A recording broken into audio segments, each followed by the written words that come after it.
चालू आहे.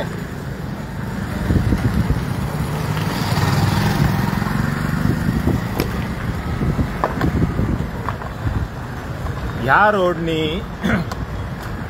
हा रोड तो कल्याण डोंबिवली महानगरपालिकेच्या अंतर्गत येतो आणि ह्याच रोडनी कल्याण डोंबिवली महानगरपालिकेच्या सर्व गाड्या जातात.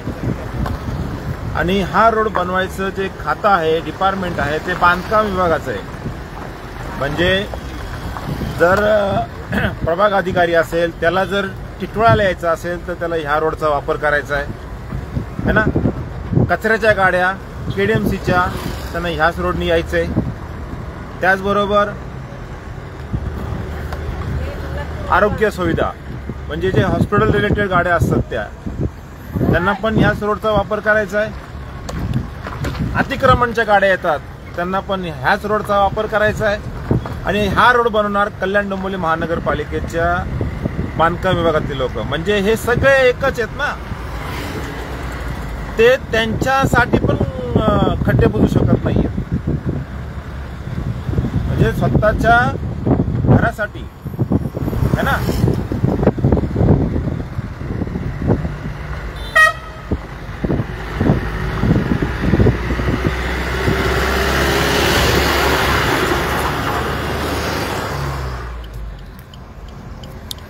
सांगायचं तात्पर्य असं आहे का, एकाच घरातली 5 भावंड, मोठा म्हणजे बांधकाम विभाग, दुसरा कचराचा, तिसरा आहे पाणी पुरवठा, चौथा आरोग्य सुविधा आणि 5वा जो मेन, आपण ह्या वॉर्डाचा विचार करूया, तो मेन असतो तो म्हणजे सहाय्यक आयुक्त ते सगळं बघतो वगैरे ते.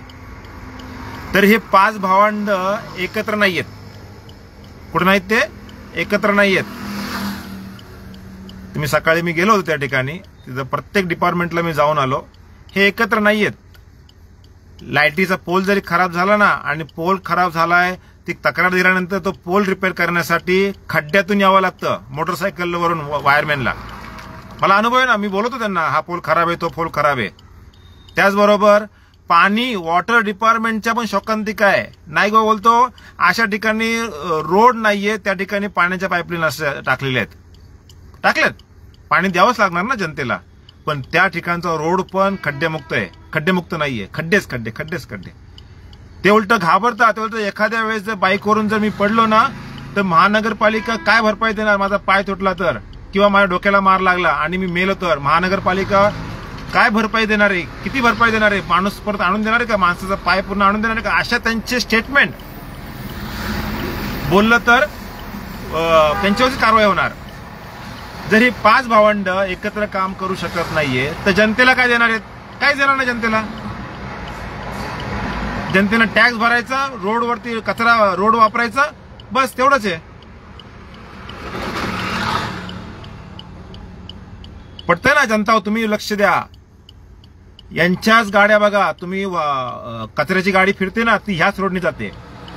पोलीस प्रशासन घ्या, पोलीस प्रशासन पण प्रशासन याच्या येतात ना, महाराष्ट्र प्रशासनाचे नाही, पण त्यांच्या गाड्या पण जातात ह्या रोडनी. 2 व्हीलर फिरतात त्यांच्या. म्हणजे हे प्रशासन एकत्र नाहीयेत. मग जनतेचं काय होणार आहे? प्रशासनाचं नाहीये, मग जनतेचे काय हाल आहेत? यांची जर काय काम असेल ना, म्हणजे जर उदाहरणार्थ जर माझी माणसं जर यांच्या ऑफिसला गेली आणि तिथं काय यांनी गुन्हा दाखल झाला का, कोणत्याही पक्षाची माणसं गेली किंवा आंदोलन झालं वगैरे, तर यांना प्रोटेक्शन लागतं पोलिसांचं. का बा या ठिकाणी मोर्चा येणार आहे तर पोलीस स्टेशनचे प्रोटेक्शन घ्या. अनधिकृत बांधकाम तोडायचंय, पोलिसांचं प्रोटेक्शन द्या. मग पोलीस डिपार्टमेंट पण यांच्याबरोबर संलग्न आहे. मग पोलिसांच्या पण गाड्या ह्या रोडनी जातात, मग त्यांचे खड्डे का भरत नाही? का त्यांना पण त्रास होतोय? पण बोलायला कोण नाही, कोणी बोलणार नाही.